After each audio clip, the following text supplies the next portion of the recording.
Hello Rebels, today we have a slightly different video than the usual, as you can tell from the footage that we have here.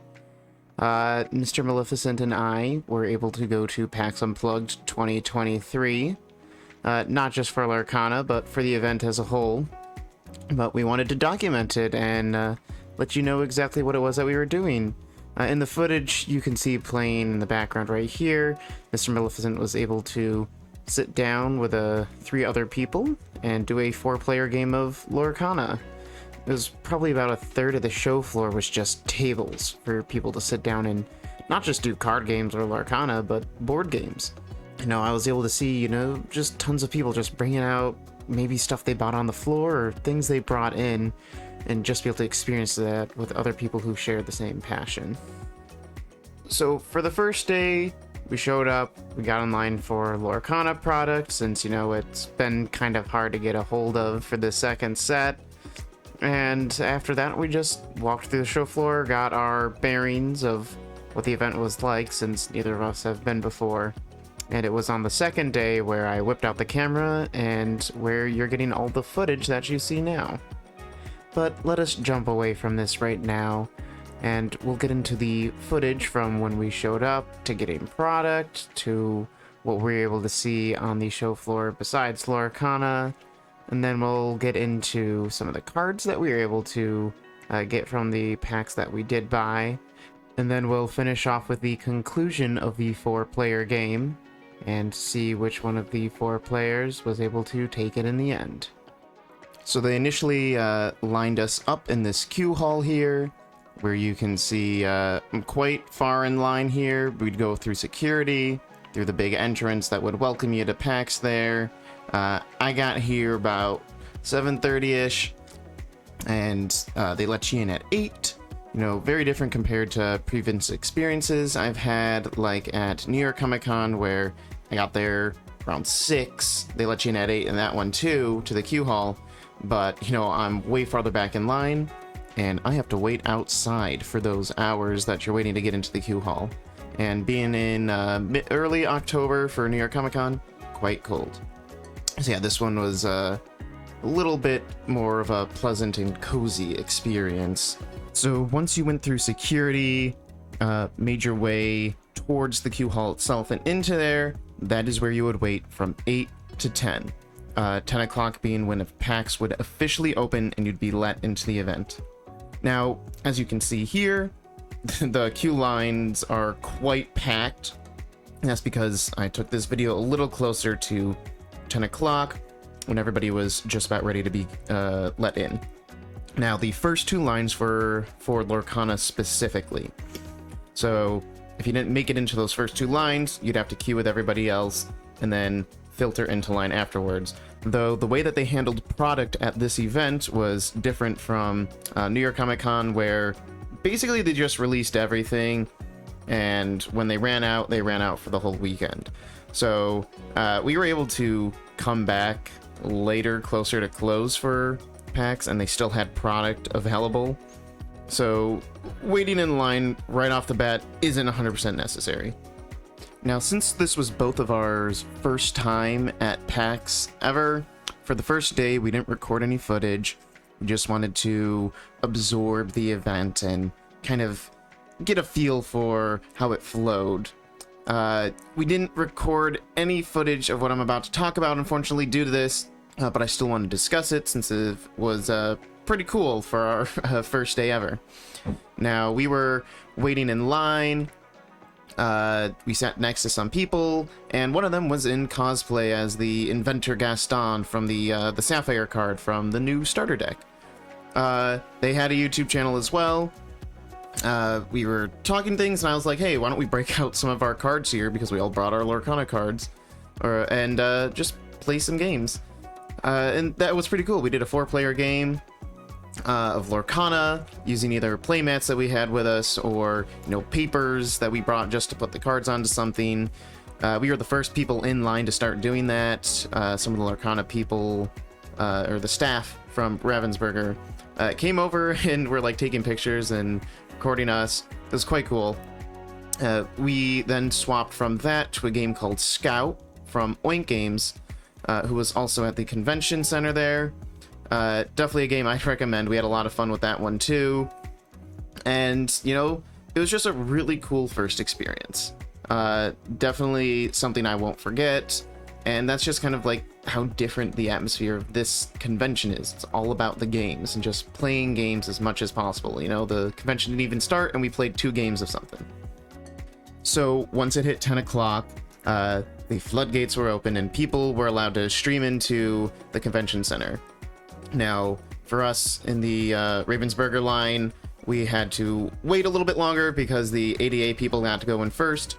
But you can see that everybody else, they were either making their way to all the vendors, or they were making their way to tables to do tournament stuff, or even just tables to sit down with their board games that they brought in and play them with random strangers or people they knew, just to kind of show off those games. It was really cool to see overall. Now, once we were able to get into the line for Ravensburger, we walked past this, you know, giant board with different cards from Rise of the Floodborn on it, turned the corner, and this little play area where they had different Ravensburgers games. I don't believe I saw Lorcana or Villainous, their 2 biggest ones there, but that's pretty cool because for their other games that might not be as well known, you can try them out, see how fun they might be, and if you want to purchase them at that booth, it wasn't just Lorcana you could buy basically everything that they make that they had available with them at the convention center. Now, one of the new games they had there was a party game called That's Not a Hat.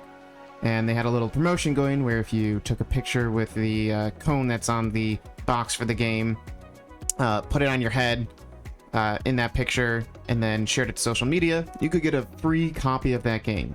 You know, that's just one of the many cool promotions that you'd find at events like this to get either free product or good deals on it. One of my favorite things about going to conventions in general. Now, you can see they had a ton of Lorcana product just visible, including playmats, starter decks, the card sleeves and card boxes, as well as a ton of booster boxes. I'd never seen so many Lorcana booster boxes in my life before. Ravensburger were not the only ones selling Lorcana product. You could find singles or packs elsewhere on the show floor, but there was also a specific place that had not only 100th anniversary gift sets that Ravensburger did not get in time for this event, but also some product from the first chapter, which was marked up quite a bit. In fact, between the first day and then the second day when I recorded, the prices were jacked up about $5 to $10 more than they were the previous one. Now, Ravensburger also had a different area, more so over in the playing space of the convention center. And there they had all their games that you could take and play with other people who were interested in them, but this is also where they had the Lorcana tournaments going on. Now, we didn't get into any of them because typically for this event, you sign up there at the event, but Lorcana had a pre-sign up that they did that we were unaware of, but we're going to keep an eye out for that so that way next time we can get some footage of the events themselves and the tournaments and just see how well we can do and kind of what prizes you can get from it.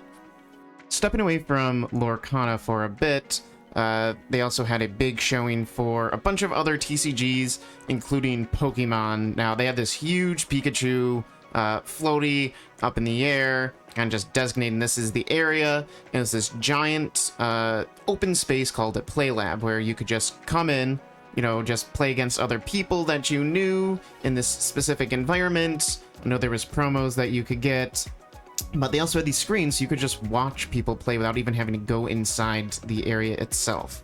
We didn't get a chance to end up going in ourselves, even though Mr. Maleficent is also a big Pokemon fan, but it was just cool to see all this different representation for different TCGs. Now, for board games in general, they had so many board games that you could just sit down at a booth and play the game. You know, either a demo of it, or if it was shorter, you know, kind of the full game itself.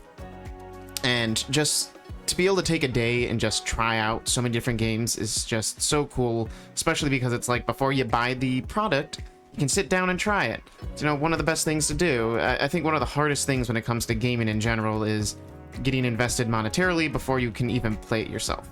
And that's what's so cool about an event like this. They even had these like little tables where you could try out these just mini games, play them as much as you'd like, and just kind of see if you'd want to buy it or not, just in this one condensed area. And the whole convention was kind of like that.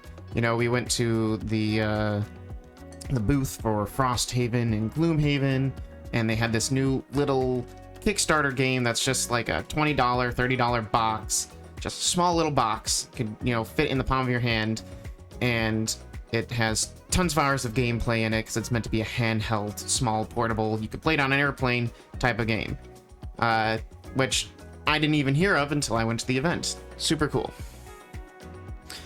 So overall, Pax Unplugged is a pretty amazing convention to go to. It's, you know, not on the massive and very claustrophobic and overwhelming size that something like New York Comic Con might be, but it also feels very alive and like there's so much to do and you just won't have enough time to do everything that you want to do. It's quite enjoyable. It's hard to say whether I like it better than New York Comic Con because they're completely different types of events. But for this one here, if you love board games, if you love trading card games, especially for the time being, if you love Lorcana, just come into this event to be able to just sit down, play with people, trade cards, and just experience everything that's here is more than worth it, and I cannot recommend it enough. Now, coming to the end of the game that Mr. Maleficent did here, really cool how it ended up going. The person who ended up winning was going to be one lore short, but he had to be prepared and a Merlin goat in play. So once he quested with all of his characters and he played that be prepared, returning that Merlin to the discard pile scored him that one extra lore he needed to win the game. Was super cool to see, you know, just the amazing possibilities that this game has in general is just so cool. And that's going to be it for our PAX 2023 video. We are for sure going to grab more footage next time now that we've gotten acclimated to this event as a whole, and just so much more that we'll be able to do and talk about. If you're looking for more content related to Lorcana, check the video or playlist here, and until next time, quest on.